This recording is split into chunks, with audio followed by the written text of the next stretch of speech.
ज्या पद्धतीची कारवाई कालच्या सभागृहातील घडलेल्या प्रकारावरून झालेली आहे, कसं पाहता या सर्व गोष्टी? कारवाईच माहित नाही काय झालंय. विरोधी पक्ष नेते जे आहेत अंबादास दानवे यांचं निलंबन करण्यात आले काल जो सभागृहात घडलेला प्रकार आहे त्यावरून. तर तिथे जर आई बहिणीवर शिव्या देत असेल किंवा इतक्या खालच्या पातळीच्या शिव्या जर विरोधी पक्ष नेता देत असेल आणि त्याच्यावर कारवाई झाली नसती तर प्रथा वाईट गेली असती. त्या कारवाईचं आम्ही स्वागत करतो. 2 दिवसापूर्वी अर्थसंकल्प सादर झालाय, ज्यामध्ये आपण दिव्यांग बांधवांसाठी आपलं गेल्या अनेक वर्षापासूनचं काम आहे, दिव्यांगांसाठी मिळणाऱ्या ज्या योजना आहेत त्यासाठी सरकारनं तरतूद केले का? समाधानपूर्वक हा अर्थसंकल्प आहे. मुख्यमंत्र्यांनी पुन्हा घोषणा केली का जे इतर खेळाडू आणि दिव्यांग खेळाडू होते, इतर खेळाडूंना 1 कोटी दिल्या जात 30 लाख आणि दिव्यांगांना 3 लाख. आता ती समानता आणण्याची घोषणा पण केलेली आहे. 1 कोटी जर इतर खेळाडूला भेटेल सुवर्ण पदक आणल्यावर तर ते दिव्यांगांना सुद्धा 1 कोटीच दिला जाईल. पहिले ते 3च लाख दिल्या जात होते. घरकुल योजना आणली दिव्यांगासाठी, ती पण स्वतंत्र घरकुल योजना आहे आणि हे महाराष्ट्र राज्य हे पहिलं राज्य आहे तर दिव्यांगासाठी स्वतंत्र योजना. आपण पाहतो का जातीनिहाय योजना येत होत्या आणि मला याचा आनंद आहे का ह्या त्यांच्या दुःखानुसार त्याच्या वेदनानुसार ही पहिली योजना आहे, त्याचं आम्ही स्वागत करतो.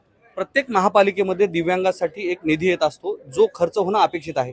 नांदेड महापालिकेमध्ये 2% येणारा निधी जो आहे तो इतरत्र खर्च करण्यात आलेला आहे. एव्हाना त्या ठिकाणचे जे दिव्यांग बांधवांसाठी जी वसाहत दिलेली आहे ती अक्षरशः डम्पिंग ग्राउंडच्या ठिकाणी आहे. आपण त्याच्यावर काही सभागृहामध्ये मुद्दा मांडणार आहात? मला वाटते 2% नाही 5% निधी खर्च करावं लागतं आणि आता आपण ते ऑडिटमध्ये पण घेणार आहोत. तो निर्णय पण होईल तर जेणेकरून जे 5% खर्च केले नाही तर त्याच्या ऑडिटमध्ये पण ते आक्षेप नोंदवला जाईल आणि त्याच्यावर कारवाई होईल. एक शेवटचा प्रश्न, राहुल गांधी यांनी जे वक्तव्य केलं त्या वक्तव्याचं आपण त्या वक्तव्याकडे कसं पाहता? काय वक्तव्य?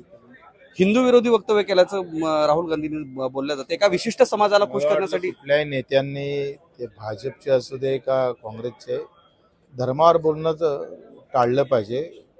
धर्म हा राजकीय अड्डा न बनवता ते एक संस्काराचा खऱ्या अर्थानं एक मंदिर उभं राहिलं पाहिजे असं वाटतं.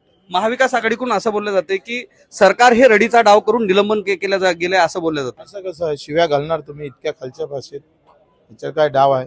तुमचं तोंड सांभाळायला पाहिजे ना. विरोधी पक्ष नसेल तर कामकाज कसं चालणार? आणि विरोधी पक्ष नसेल पेक्षा तो कसा असावा हा फार महत्वाची गोष्ट आहे. आपल्यासोबत होते बच्चू कडू होते, ज्यांनी काल घडलेला जो सभागृहातला जो गदारोळ आहे त्यावर भाष्य केले. कॅमेरामन दीपकसह मी धनंजय सोळंके, मॅक्स महाराष्ट्र, विधान भवन, मुंबई.